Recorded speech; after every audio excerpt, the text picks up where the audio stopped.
autorización Zoom para que quede registrado después. Esto lo vamos a subir a nuestro canal de YouTube para que otras personas puedan también visualizarlo. Así que, Leonor, bienvenida, muchas gracias.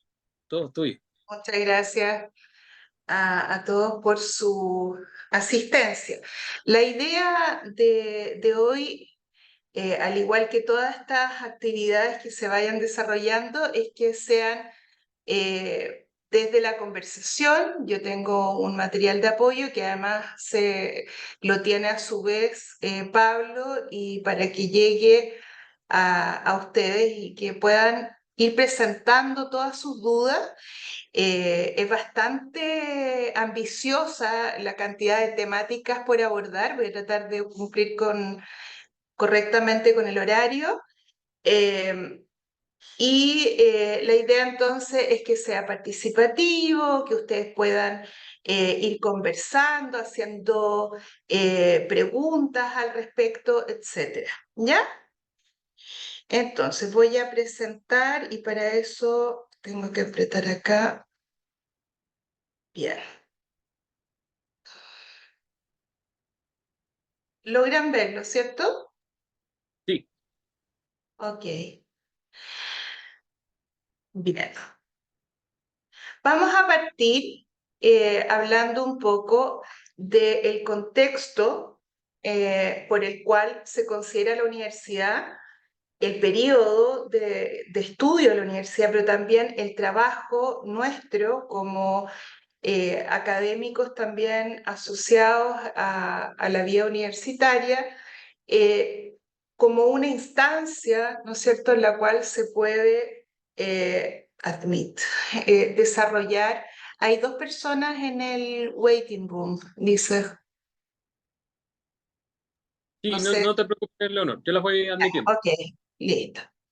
Entonces, lo que le estaba señalando es que este es un espacio de tiempo en el que nosotros ocupamos tal cantidad de tiempo, valga la redundancia, que se hace un espacio especial para la promoción de un estilo de vida saludable, pero no solamente desde ahí, sino que además, al ser nosotros profesionales del área de la salud, se nos da también una tarea adicional que tiene que ver con ser modelos promotores de salud mental y en general de salud, ¿no es cierto? Lo cual puede llegar a ser un peso si uno no lo sabe entender y llevar. Entonces, este es un espacio para favorecer y promocionar un estilo de vida que sea saludable, para desarrollar un entorno adecuado para eso.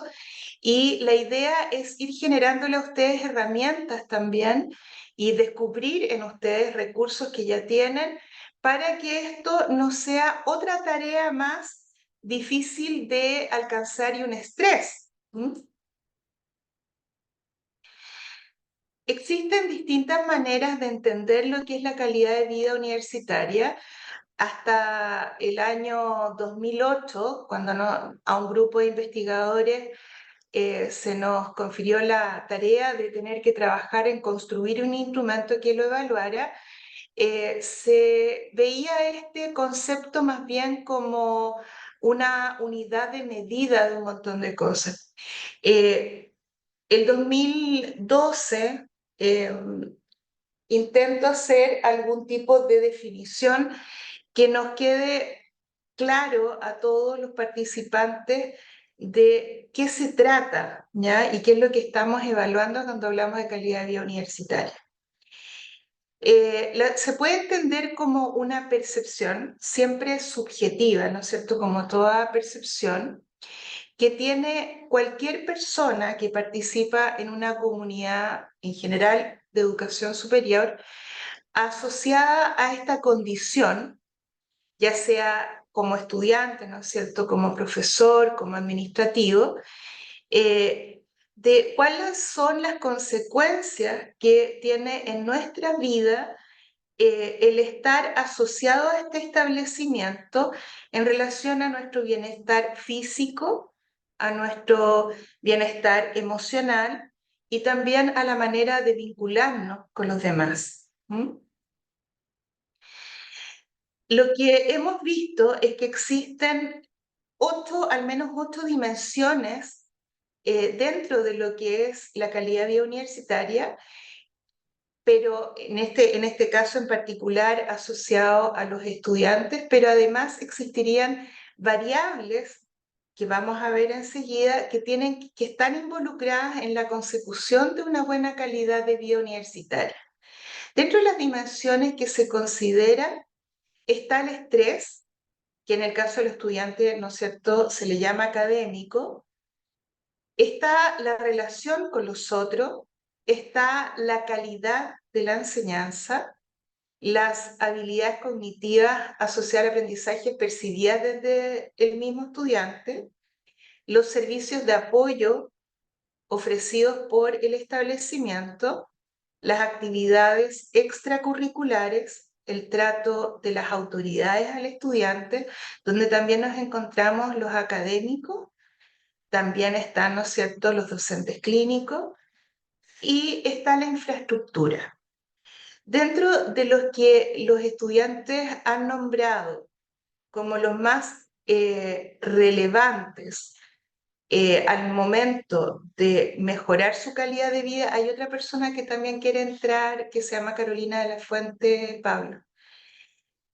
Han sido las actividades extracurriculares y la infraestructura asociada al desarrollo de dichas actividades. ¿Ya?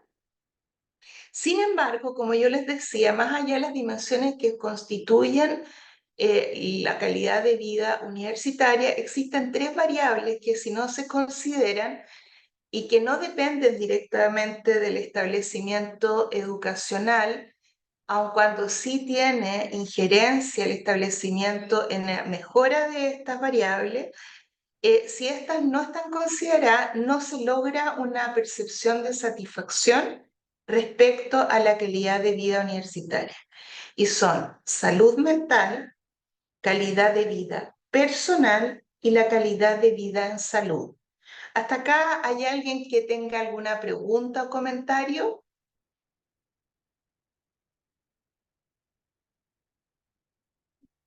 ¿No?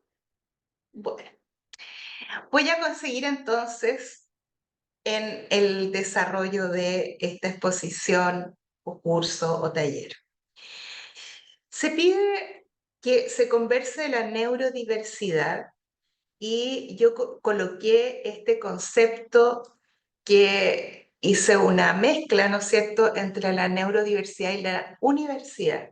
Y la pregunta es si es que existe la neuroversidad, ¿ya? Y esto es particularmente importante en el momento en el que ustedes reciben a nuestros estudiantes, porque algunos de ellos van a ser un desafío en la comunicación y otros elementos cuando ustedes los reciben, ¿no es cierto? Tal vez para poder entender por qué se ha hecho un tema tan de relevancia hoy día, tendríamos que entender primero que el número de estudiantes que acceden hoy día a la educación superior, a la universidad, es enorme. Mientras que en 2005 se registraban 637.000 y fracción de estudiantes accediendo a la universidad, hoy día tenemos un número de 1.211.000 estudiantes, o sea, el doble, ¿ya? En la medida que nosotros vamos ampliando el número de jóvenes y estudiantes en general que acceden a la universidad, también vamos ampliando el abanico de diversidad de personas que vamos recibiendo como universidad. Y esto en un sentido que no va necesariamente a la par en velocidad con las adaptaciones que requieren las universidades, los centros clínicos, etcétera, para poder recibir este número de estudiantes que vienen hoy día con esta diversidad tan grande. Y es que existen estudios, particularmente hay uno que me pareció muy interesante de la UTEM, en que vamos explorando un poco nuestra cercanía, nuestro entendimiento de lo que es la diversidad. Cuando la educación superior estaba restringida a un número menor, bueno, yo estoy desde el año 98 haciendo clases y trabajando como investigadora en esta materia. Eh, yo recuerdo, y tal vez algunos de ustedes también, que la diversidad o la inclusión no era un tema tan potente, ¿no es cierto? Y que lo que más ocurría era este principio de la selección natural. O sea, sobrevivía el más fuerte y el más fuerte era finalmente el más cercano a lo considerado normal por frecuencia.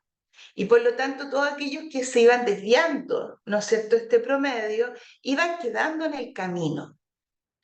Tampoco existían todas estas acreditaciones y exigencias para acreditarse que evaluaban como parte de los indicadores el que un sujeto continuara sus estudios en una universidad. Entonces, por lo menos en mi época, por ejemplo, en psicología era común que ingresaran fácilmente 120 estudiantes y que de esos 120 estudiantes se fueran titulando por año no más de 20 y siempre de esos 20 no eran más de 8 que no se hubiesen atrasado y todos los demás iban retrasándose muchos años o bien iban retirándose de la carrera sin titularse, muchos de ellos asociados a distintas problemáticas y siendo parte de distintas minorías,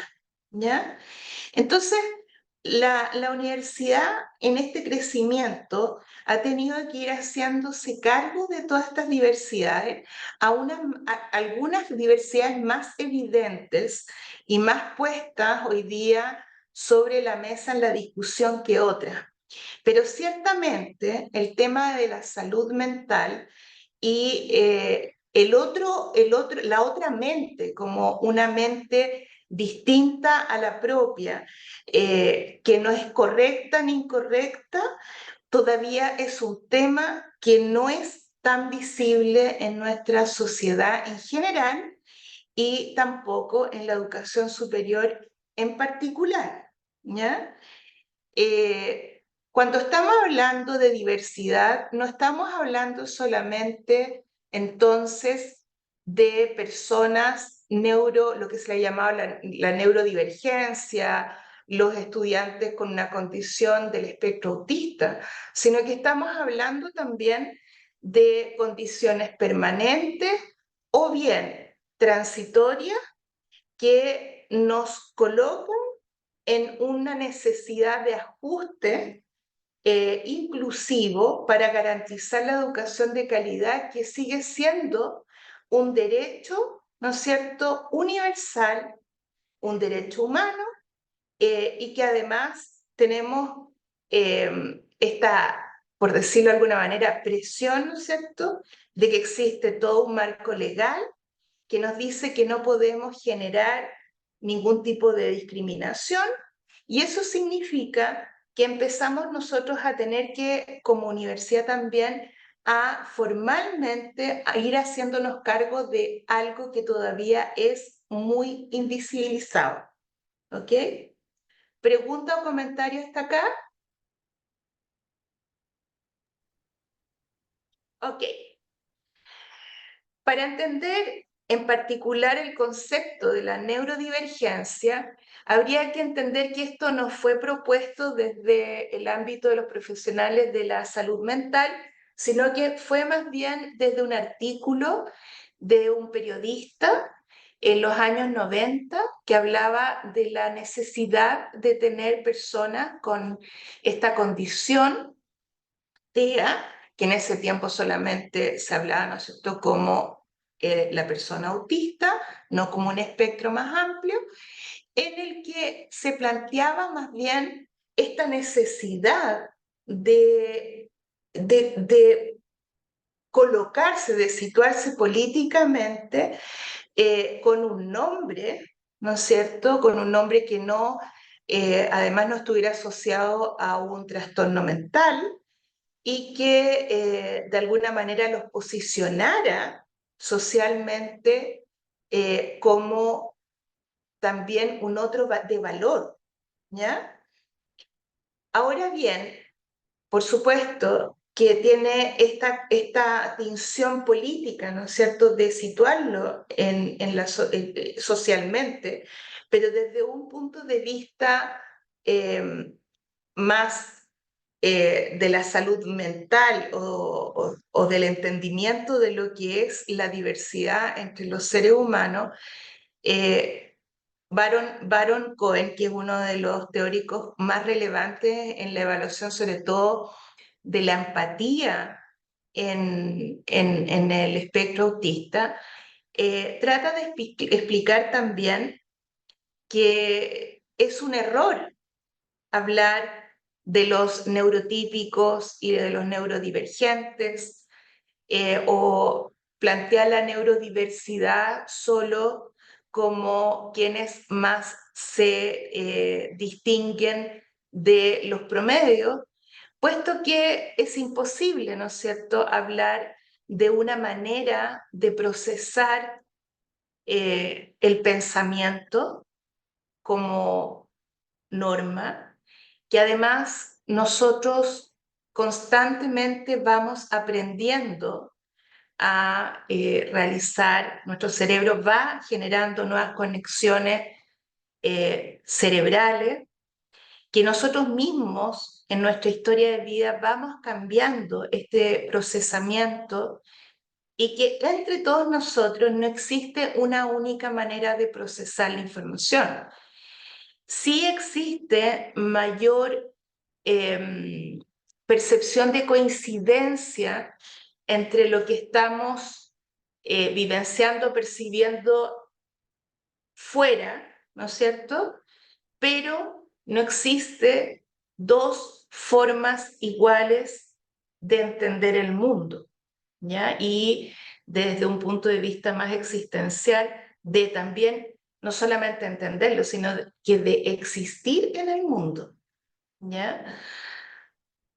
Bien. Entonces, acá yo les colocaba, ¿no es cierto?, este tema de la invisibilidad en la que están muchos de los estudiantes y algunos de los docentes. En este estudio, la UTEM se muestra que es mucho más frecuente, por ejemplo, en la cercanía o la experiencia de estudiantes con otros estudiantes y otras personas consideradas distintas, por decirlo de alguna manera, diversas. Ya, y en este estudio incluyen también trastornos como el de ansiedad generalizada, otros trastornos como el déficit atencional, etcétera, además de los TEA, y que este número, ¿no es cierto?, de estudiantes es mucho mayor respecto a los académicos que tienen algún grado de conocimiento, experiencia y comunicación con este tipo de personas, consideradas más, por decirlo de alguna manera, diversas que otras, ¿ya? Entonces, ¿qué es lo que sucede? O sea, siendo sujetos de derecho, siendo invisibilizados y teniendo esta obligatoriedad como establecimiento educativo de considerarlos en esta inclusión como parte de la calidad de una institución, incluso, ¿no es cierto?, hoy día planteado desde los sistemas de acreditación, ¿no es cierto?, tenemos mucho em, más ideas del asunto que concreciones y experiencia práctica de lo que ha ido sucediendo con la inclusión de estas personas. ¿Cuál es la idea de estos conversatorios que estamos haciendo? Es que podamos ir asumiendo todos con la impresión real de que tenemos capacidad también, un papel más activo en la inclusión de la diversidad o del otro mental, ¿ya? En general, lo que se ve, y también aprovecho de si no sociabilizárselo, existen ciertas unidades a las que llegan los académicos a solicitar ayuda para cuando se encuentran en situaciones complejas en las que tienen que a un estudiante distinto o más distinto con algunas dificultades. La unidad que se debe hacer, que se hace cargo de tanto dando herramientas docentes como también de adaptación en la evaluación, pero también se hacen cargo de poder trabajar con el estudiante en la unidad de equidad e inclusión, con un encargado que es Álvaro Besoaín, que también es académico y que trabaja en todo tipo de discapacidad y diversidad funcional. ¿Ya? Yo les dejo acá tanto el correo de Álvaro como también la dirección, el link, el enlace de cómo llegar ahí para solicitar ayuda. ¿Ya? ¿Preguntas o dudas hasta acá? ¿O algún comentario? Sé que llegan estudiantes nuestros del espectro autista a los campos clínicos, de manera que atrévanse a hacer todas las consultas bien y por haber, ¿ok? Bueno, haciendo el enlace de lo que es nuestra realidad hoy día con esta diversidad de estudiantes y los primeros auxilios psicológicos, creo que podemos entender que en esta diversidad vamos a encontrar situaciones, no solamente entre los estudiantes, en general, en que podemos observar personas en crisis. Y existe una técnica de apoyo en situaciones de crisis que ayuda a que la persona vuelva a tener un equilibrio, una estabilidad emocional, evitando consecuencias mentales de mayor severidad, que puede aprender y que puede desplegar cualquier persona, ¿ya? Primero que nada, vamos a hablar de qué se considera una crisis. Las crisis las tenemos todos en distintos momentos de nuestra vida. Nosotros no somos todo un equilibrio emocional permanente. Lo común es que las crisis ocurran de tal forma que la persona puede encapsular, por decirlo de alguna manera, este desorden, esta desorganización emocional, para luego hacerse cargo de esto y continuar funcionando mientras tanto. El problema es que en algunos de nosotros, debido a distintas circunstancias, ya sea por la intensidad del estímulo que provoca, por ejemplo, esa crisis, o bien porque estamos en un contexto o en un momento particularmente difícil, no podemos lograr seguir en este funcionamiento mínimo, postergando el enfrentamiento de la crisis, sino que hacemos agua en ese momento, ¿ya? Entonces, las crisis son este estado de desorganización o desregulación emocional. Se habla de desregulación emocional en cuanto la persona normalmente logra entender qué está sintiendo, por qué lo está sintiendo, y logra además entender y manejar y controlar hasta dónde voy a expresar conductualmente esta emoción. De modo tal, si yo siento pena, intento volver a organizarme para continuar y no ponerme, por ejemplo, a llorar mientras que estoy haciendo clases, ¿no es cierto? Pero puede ocurrir también que en un momento una persona no pueda regularse emocionalmente y esto se expresa en que la respuesta conductual no está pudiendo ser contenida y la persona simplemente actúa la emoción, ¿ya? Se caracteriza entonces por esta dificultad para manejar adecuadamente la emoción, pero al mismo tiempo para poder continuar enfocando el pensamiento en la resolución de un problema y por lo tanto también en poder dirigir la conducta en la actuación de este pensamiento dirigido a resolver el problema. En grandes rasgos, uno podría decir existen dos tipos de crisis. Aquellos que después de yo aplicar primer auxilio psicológico, la persona se regula y aquellos que yo, aplicando el primer auxilio psicológico, no logro regular a la persona. Y sigue la persona sin capacidad de autocontrol, de autodirección, de pensar correctamente y de dirigir conducta. ¿Ya? Y para eso vamos a ver que existen distintos comportamientos. ¿Ok? Entonces, esto es una ayuda práctica, 100% práctica. No requiere ningún tipo de educación particular ni formación específica en un área de salud mental. Necesita solamente aprenderse a través de una capacitación como por ejemplo esta que están teniendo ustedes, ¿ya? No es invasivo porque no busca entender todos los problemas que está teniendo una persona en crisis. Solamente busca concentrarse en la preocupación inmediata que tiene una persona en crisis. ¿Ok?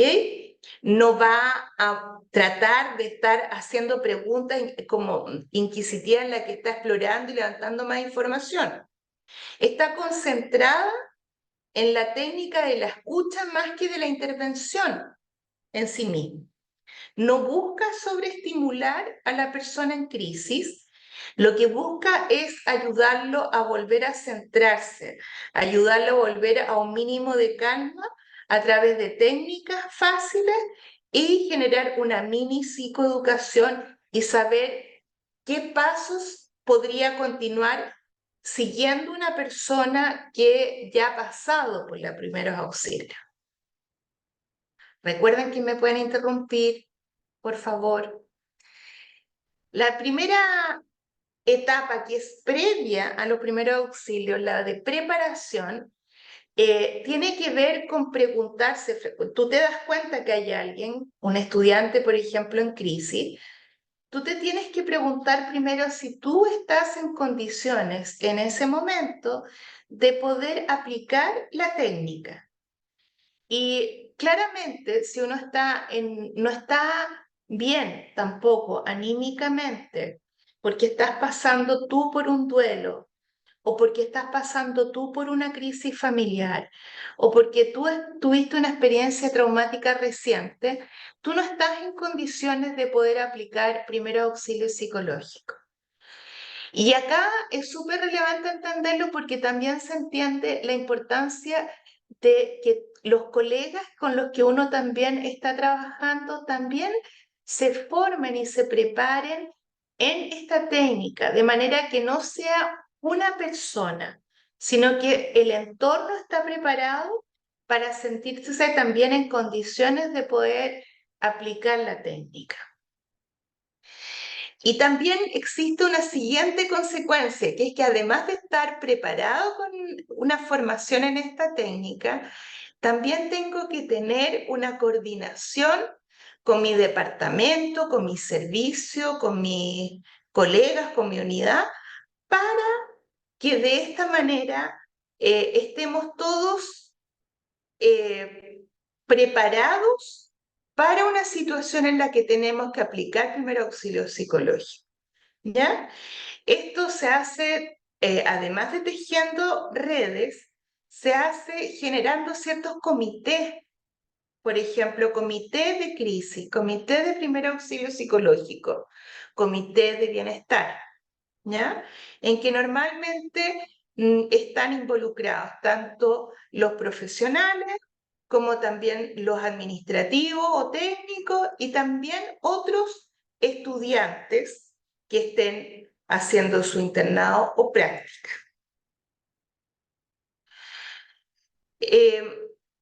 Para poder también estar preparado para poder realizar la técnica, ustedes tienen que recibir conocimientos que hoy día van a recibir acerca de los recursos disponibles con los que cuentan internos y externos para poder articularlos con la situación, por ejemplo, de un estudiante en crisis. El saber esta información permite que uno reduzca inmediatamente esta sensación de estar ansioso o abrumado frente a alguien que está también desregulado. Antes de iniciar cualquier tipo de aplicación de una técnica, es importante que yo tenga ciertos antecedentes de la persona que tengo al frente, como por ejemplo el nombre y ciertos datos que tienen que ver con entender cuál es la situación que estaba viviendo, la edad, RUT, número de teléfono, correo electrónico, contacto de emergencia. En ese sentido, si esto ocurre con un estudiante, la escuela tiene que ir coordinando la manera de poder levantar esta información, tenerla disponible, para que también exista una coordinación entre quien aplica los primeros auxilios psicológicos y la escuela desde donde proviene el estudiante. Entrando ya a la técnica propiamente tal, está la escucha activa, ¿ya? Y básicamente es aprender a escuchar sin interrumpir. Y esto no es fácil porque habitualmente estamos acostumbrados ante una persona que está afectada, buscando colaborar, estamos acostumbrados a interrumpir. Por ejemplo, una persona que nosotros vemos llorando, tendemos nosotros a ofrecerle un vaso de agua, agüita con azúcar, un tecito, etc. Y la verdad es que todas esas acciones son interrupciones, ¿ya? La idea es acercarse, presentarse, explicar que uno ha recibido capacitación en primeros auxilios psicológicos y que quisiera poder ayudar a la persona para poder enfrentar la situación inmediata. Cuando lo primero que uno hace es levantar la información, ¿no es cierto?, de qué diablo le está pasando a esta persona. Entonces uno dice, por ejemplo, uno abre y dice, cuéntame, ¿sucedió algo? ¿Pasó algo? Cuéntame en qué te puedo ayudar. Y la persona puede pasar que tenga distintas reacciones. Una posibilidad es que empiece a conversar y te cuente, ¿no es cierto?, después de a veces de un llanto prolongado, de un silencio, qué sé yo, qué cosas están pasando, a veces con harta información, a veces muy lacónicamente. Lo importante es que cuando la persona te habla, además de que tú tengas honestamente un interés en escucharlo y que eso sea demostrado, es que además de eso, tú esperes ante cada silencio un par de segundos antes de hacer cualquier otra pregunta. O sea, si yo le pregunto a alguien, ¿qué es lo que te pasó? Y la persona está llorando, yo espere a que la persona baje la intensidad, tenga un silencio en que habitualmente está acompañado de un suspiro, hacen como y yo cuente 1, 2, 3, 4, 5. Y si no me ha dicho aún nada de lo que ha ocurrido, puedo volver a preguntar, ¿en qué puedo ayudarte? Si la persona ya me ha hablado y nuevamente queda en silencio, nuevamente cuento 1, 2, 3, 4, 5. ¿Algo más? Cuando la persona te dice, no, eso, está lista. Y recién ahí tú vas a tener oportunidad, si es que lo requieres realmente, porque la idea no es abrir temas, la idea es ayudar a poder calmar a la persona. Vas a poder hacer alguna intervención o hacer una siguiente pregunta. ¿Ok? ¿Comentarios o dudas hasta aquí?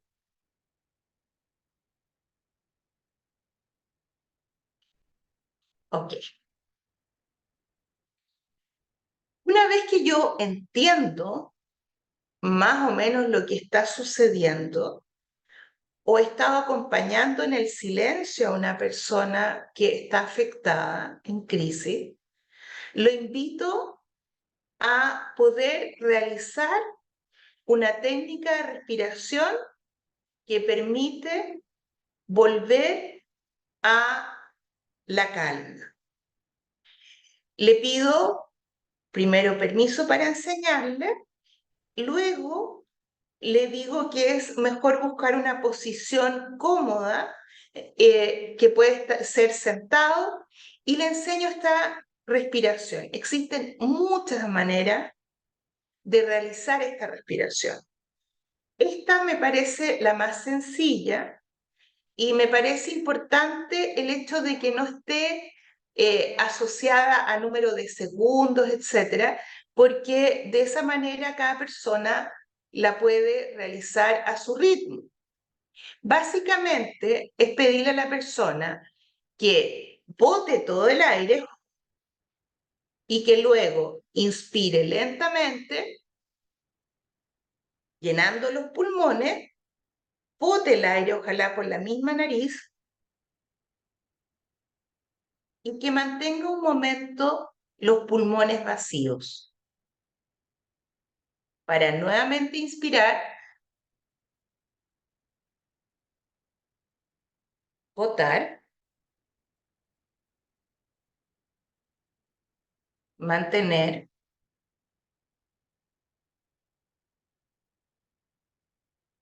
inspirar, botar,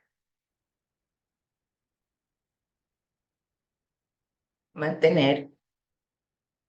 Y esto hasta 10 minutos. A veces ayuda a la persona a decirle que cierre los ojos o que mire un punto fijo, que no sea algo significativo. Si uno lo está haciendo en línea, uno le puede pedir que vea la punta del monitor o alguna parte de la pared, algo que no sea relevante.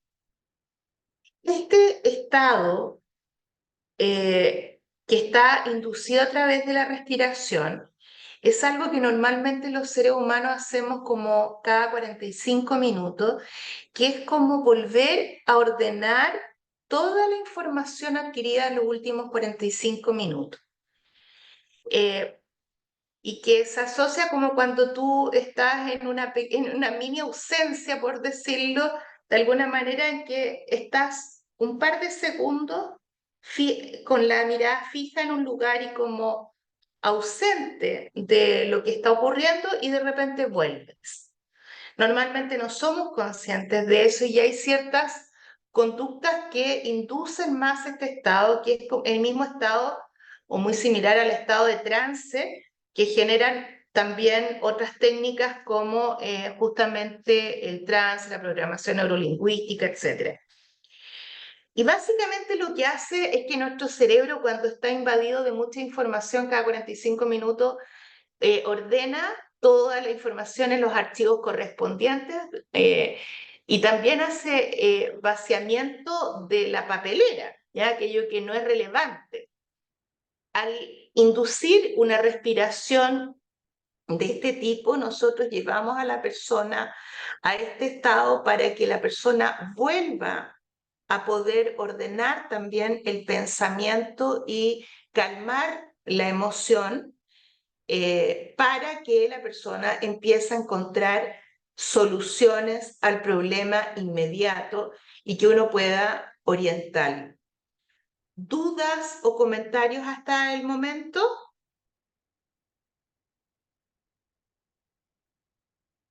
Ok. El tercer paso es el de ordenar. Y es que las personas, cuando están en crisis, se sienten muy abrumadas por un montón de cosas que están sucediendo y sobre la cual se coloca normalmente la última como la guinda a la torta, ¿ya?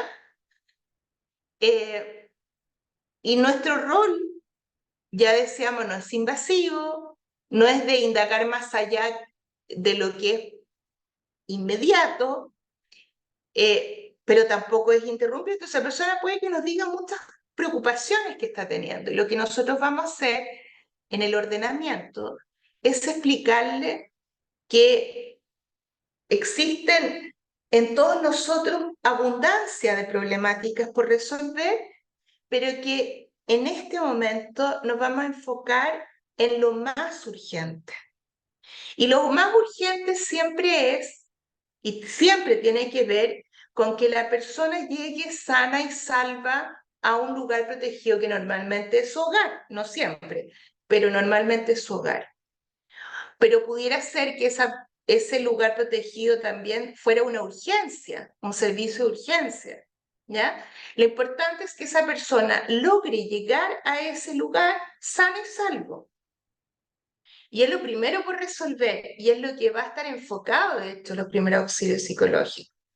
Que esa persona llegue donde tiene que llegar de buena manera y sin un accidente o algo que gravite en un riesgo para esa persona o el resto de la población. El cuarto paso de los primeros auxilios psicológicos es la derivación a las redes de apoyo, que inmediatamente les voy a ir contando todo lo que más a grandes rasgos existe, ¿ya? Pero ustedes no deben hacerse cargo tampoco. De repente veo, a ver, dice, es que acá me hacen preguntas por el chat. A ver, me Leo, surgió, te, ¿sí? la, te iba a avisar, quedan 10 minutitos y si quieres te leo las preguntas del chat. Ya, ok. Bueno, no sé si es que voy a tratar de ir entonces primero terminando esto para que ustedes, 10 minutos ya. La derivación de redes, lo importante es que ustedes no están solos y no deben estar solos. Acá tiene que haber una red que la escuela, en este caso, tiene que conocer para que le pasen también la posta, ¿ya? Lo que ustedes sí tienen que saber es a dónde deben derivar, y el último paso tiene que ver con poder psicoeducar en que es esperable que las reacciones emocionales de estrés persistan, pero que deberían ir disminuyendo.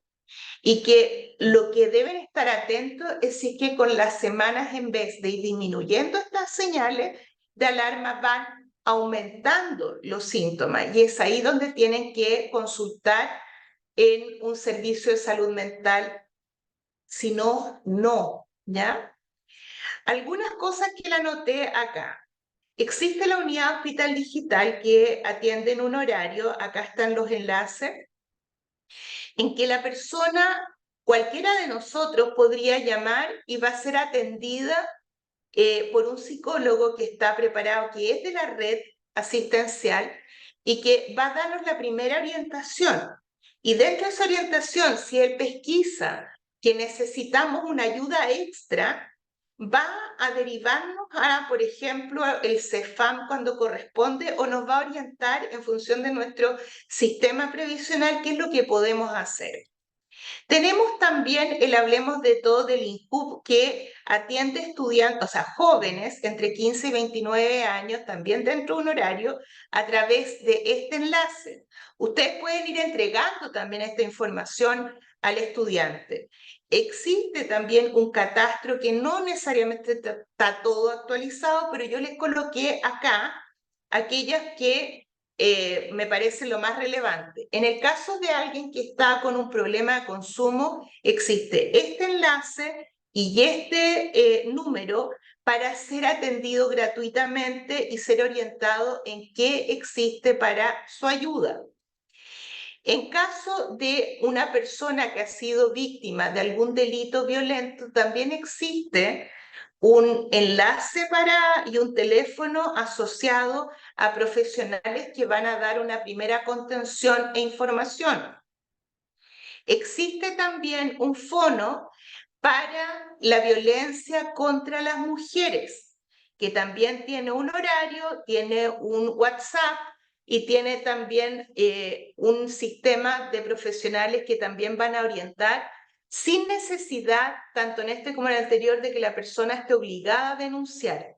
¿Ya? Y eso es importante porque muchos se detienen por el miedo a que los obliguen a denunciar. Eso no existe en esta instancia. También existe esta fundación que trabaja con hasta personas de 30 años que sean víctimas de discriminación basada en orientación sexual, identidad y expresión de género. Acá tienen el enlace para poder acceder. Existe también esta asistencia para todos aquellos que somos funcionarios del área de la salud, profesionales y técnicos, y que no requiere ser contratado o no contratado, lo han ocupado nuestros practicantes y también lo pueden usar los internos y funciona muy bien, ¿ya? Existe también una organización que se llama Ombuds Chile, que tiene actividades pagadas y gratuitas que permiten la intervención frente a conflictos en el trabajo entre los distintos actores de una comunidad. También existe este link en que hay un apoyo a través de círculos de escucha en los que se trabaja conversando con la comunidad problemáticas que pueden ser del interés de todo, y también uno se puede preparar como monitor si uno lo desea. Y dentro de la universidad existe la manera de acceder al sistema, que es con recursos limitados, y por eso es que parto hablando de las redes externas, es a través de este enlace y que tiene muy bien ordenada toda la información para que ustedes también la puedan conocer. También les puse acá un listado de centros de bajo costo de atención psicológica y en algunos casos médica en el área de la salud mental. Existen fonos orientados a la prevención del suicidio y videollamada que funcionan muy bien. Básicamente está el 4141 y el Quédate. También es importante saber que ante situaciones en que el estudiante o cualquier persona en crisis no logra calmarse con la intervención, tal vez es necesario que acuda a un servicio de urgencia. Y lo recomendado desde nosotros es el servicio de urgencia del Hospital Horvitz, porque al ser solamente psiquiátrico no tiene un tiempo de espera tan grande como, por ejemplo, incluso las otras clínicas, y porque en general salen además los pacientes atendidos ya con un esquema y los introducen si corresponde también al GES. Y bueno, el último tema era la suicidalidad, en que yo solamente les anuncio que existen muchas creencias que habitan entre nosotros y que es importante desmitificar, y también poder entregarles la idea de que es importante generar el mensaje de que las personas no estamos solas, de que los problemas se pueden resolver en su gran mayoría, de que las crisis de suicidio son temporales, a veces más, a veces menos tiempo, pero la crisis aguda pasa y que no está solo en ese momento, que los problemas rara vez son tan graves, pero uno los puede sentir muy graves en su minuto, que es importante inducir a la persona a tomar conciencia de las razones que tiene para vivir, que tengan siempre una lista de personas a las cuales acudir y con las cuales ya se ha conversado, y que se evite el consumo de alcohol y otras sustancias que pudiesen inducir a la persona a cometer conductas de alto riesgo. La importancia de desarrollar actividades que generen goce, al cuidado que se debe tener en la alimentación y en el sueño, y en la participación, aunque sea de manera pasiva, en otro tipo de actividades con otras personas.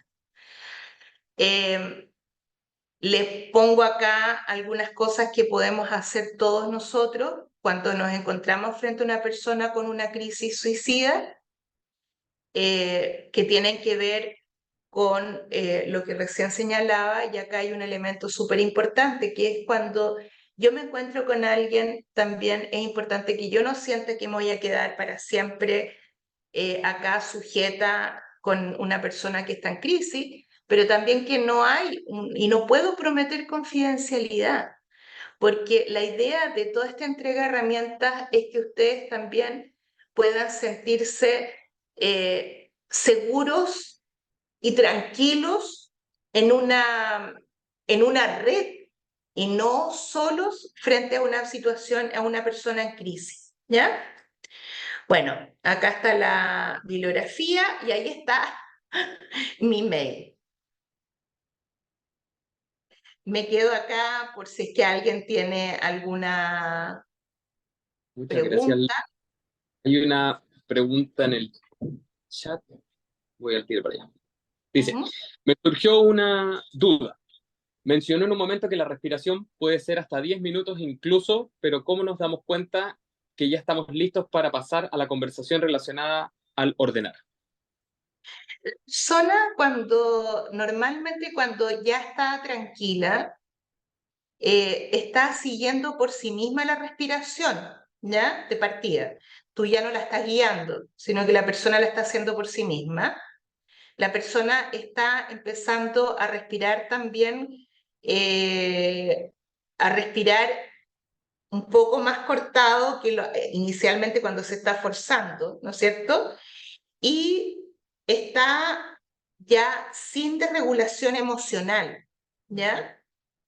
Eso quiere decir que la persona ya no está llorando, ya no está gritando, la persona está probablemente fijada en el punto, ¿ya?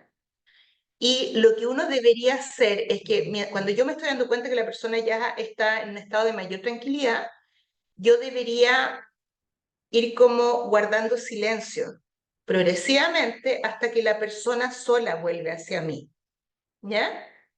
Más que yo decirle, ¿estás listo? Normalmente las personas en el silencio, cuando ya lograron ordenar toda esta cantidad de archivos, como yo les decía, en las carpetas correspondientes, vuelven por sí misma como al mundo, y vuelven de dentro de ese mundo uno como diciendo, ya estoy bien.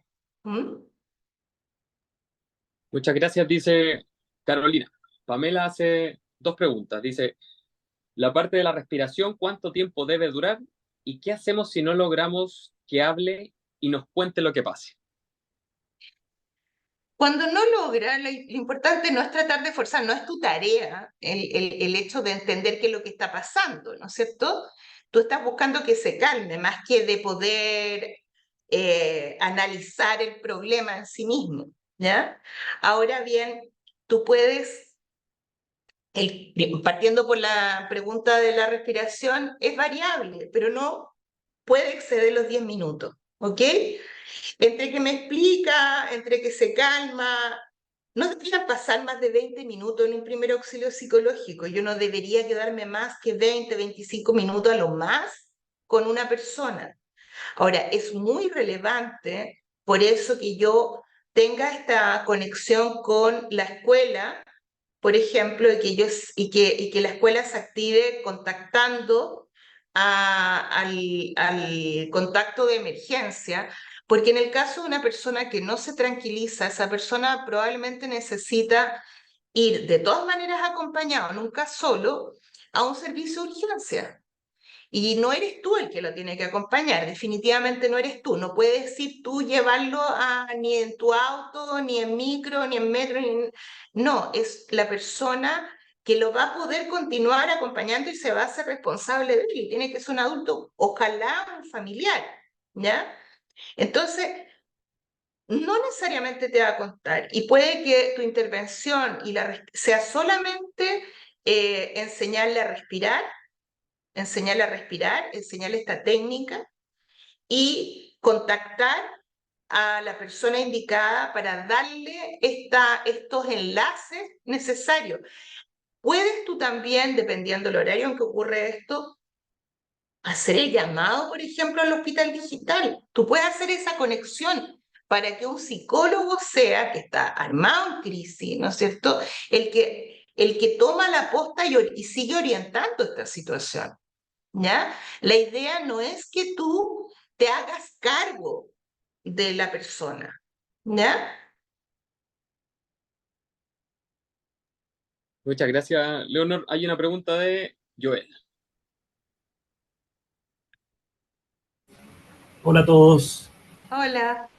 Primero agradecer la información, me parece que es sumamente relevante. Aquí en el hospital Luis Tisné, la verdad es que recibimos una gran cantidad de estudiantes, sobre todo de ginecobstetricia, y hay de repente situaciones en las cuales cada vez más recurrente tener alumnos que se encuentren en crisis. Y en ese sentido, Leonor, quisiera hacerte una consulta que bajo a tu experiencia. ¿Cómo crees tú o cuáles son las recomendaciones, mejor dicho, que consideras que las escuelas deben tener eh, cuando notifican a algún estudiante a los campos clínicos y que las escuelas tienen conocimiento previo de que el estudiante tiene pensamientos suicidas, por ejemplo? Eh, y luego en el campo clínico, cuando desarrollan su práctica, eh, el equipo que está a cargo experimenta una situación parecida, una situación donde el estudiante se ve desbordado y donde no está en conocimiento eh, de lo que padece el estudiante. Alguna de las cosas que nos ha ocurrido acá, por ejemplo, es que dentro de las carreras nos han comentado de que no es, eh, no es posible entregar la información previa de los estudiantes que padecen esta situación para resguardar la seguridad del estudiante en cuanto a sus crisis y evitar de alguna manera alguna discriminación. No obstante, cuando tú nos expones el tema, nos comentas de que no se debe prometer confidencialidad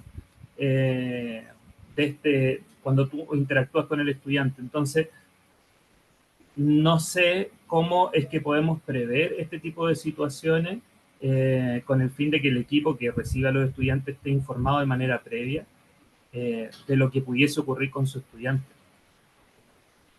Mira, es complejo lo que tú estás comentando. ¿En qué sentido? No existen instancias, de hecho, no existen instancias formales de evaluación del estado mental, ni en el que llegan los estudiantes necesariamente, o que aborden toda la arista de lo que es la salud mental, ni periódica, y la gran mayoría de las veces las situaciones en crisis que ocurren en el internado, en la práctica de los estudiantes, no es algo no es una situación que nosotros contemos con una información previa, ¿ya? En el caso, por ejemplo, de la unidad de psicología, las personas llegan voluntariamente después de solicitar por sí mismos, ¿no es cierto?, una ayuda. Y normalmente las personas que llegan históricamente no son las que son más graves, no son las más severos. De manera que hay muchos con los que empezamos a entender que tienen un problema y probablemente nos haga sentido cuando aparece esto durante el internado y no teníamos idea, ¿ya? En términos como legales, tampoco es que tú puedas forzar, y es súper fregado. De hecho, por ejemplo, todos los estudios de prevalencia y de evaluación en el área de salud mental a los estudiantes del área de la salud se considera, para conseguir, por ejemplo, el comité de bioética, la aprobación de un proyecto, es dificilísimo, es un promedio de 6 meses de espera entre dimes y diretes, etcétera, porque se considera una población especialmente vulnerable, ¿ya?, a la coacción y al sentir que esta voluntariedad no es tan voluntaria, por decirlo de alguna manera, que de alguna manera se le está instando a que diga que tenga un problema cuando no, no es una obligación. Y desde el punto de vista legal, el hecho de ir en la advertencia de que una persona tiene un trastorno o padece algún trastorno transitorio o condición permanente, iría en contra de todas las leyes que tienen que ver con la discriminación, ¿ya? Cuando hablamos de el no confidencialidad, tiene que ver con cuando yo tengo una persona en una crisis suicida, que me dice que, por ejemplo, tiene pensado o ha pensado en matarse tirándose del metro y que por favor no le diga a nadie. Eso yo no se lo puedo cumplir, ¿ya? En ese sentido, la confidencialidad no se le puede prometer, tampoco tú eres un tratante en ese momento de esa persona, o sea, no existe ninguna obligación tuya de mantener esto confidencialmente y no es deseable que así sea, ¿no es cierto? Porque la familia, en lo posible, tiene que estar informada para que se pueda hacer cargo de ese estudiante, ¿ya? Eh, lo que sí uno puede, y lo que sí yo creo que uno puede ir activando es que en la medida, o sea, ciertas prácticas iniciales en la inducción, cuando uno recibe a mí también me toca recibir psicólogos permanentemente en práctica, entonces también me pasan muchas de las cosas que les toca vivir a ustedes. Generar instancias dentro de la inducción en las cuales ustedes tengan herramientas técnicas como para ir conociendo un poco a los estudiantes que llegan y teniendo herramientas también para generar un estilo de comunicación que sea fluido y que permita justamente promover buenas prácticas, permitir prevenir situaciones de crisis y que además se conozcan ciertos protocolos, ¿ya? Eso, de todas maneras, y la idea de estos talleres participativos, que ustedes también tengan opción de solicitar cuando necesiten algún tipo de capacitación, ayuda, lo puedan solicitar y bueno, nos volvemos a juntar y conversamos de algo en particular, en específico, o profundizamos más, ¿ya? Por ejemplo, en qué estilo qué estilo comunicacional es el que yo debería utilizar frente a una persona del espectro autista, ¿ya? Para no tener malos entendidos, qué cosas puedo esperar que sucedan, que no son cosas tan dramáticas, pero que cuando yo las desconozco me angustian y empiezo a sobreactivarme frente a un estudiante particular, ¿ya? Normalmente esto va en escalada, ¿ya? O sea, cuando nosotros lo recibimos acá, no estoy hablando solamente de obstetricia, estoy hablando en general. Cuando nosotros recibimos a un interno en crisis en la unidad, esto lamentablemente llega después de la crisis y esto ha sido una situación del menos a más y completamente posible en general de detener a tiempo.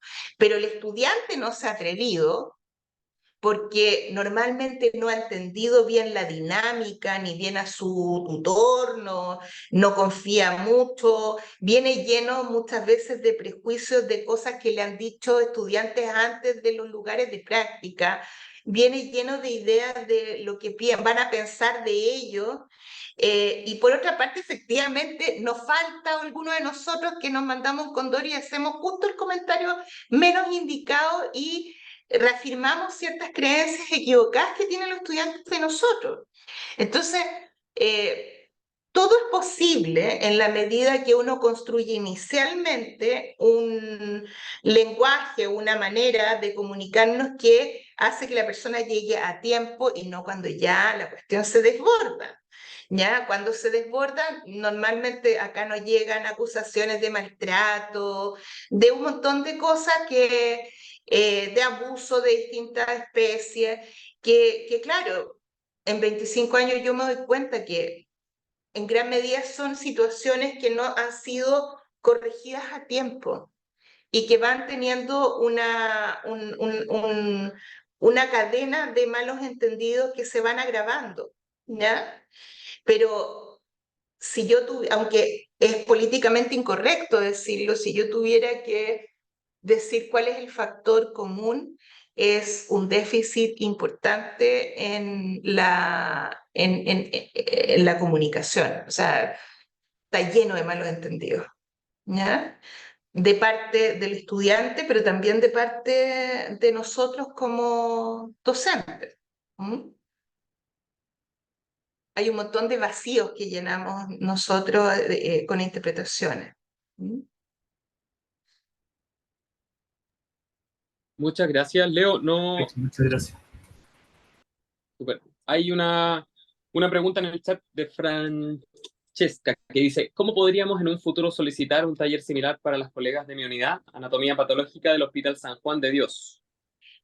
Psicomed, igual está en la presentación en la última página, psicomeduchile@gmail.com. Igual se los voy a anotar acá en el chat. Súper. Gracias, puso Francesca. Colegas, no sé si hay más preguntas, consultas o profesionales que hayan podido participar. Creo que no. Si no me interrumpen. Bueno, Leo, como siempre, muchísimas gracias por la gentileza a los colegas que pudieron participar. Esto lo vamos a subir a nuestro canal de YouTube, así que va a estar disponible para otros colegas que quizás no pudieron estar en esta instancia y queremos socializarlo para que todo el mundo conozca estos aspectos que son fundamentales para nosotros en la docencia con estudiantes de obstetricia y que es transversal en realidad para otros. Así que, Leo, muchas gracias y a las personas que participaron también. Ok, me quedo acá para despedir. Súper. Gracias a todos y a todas.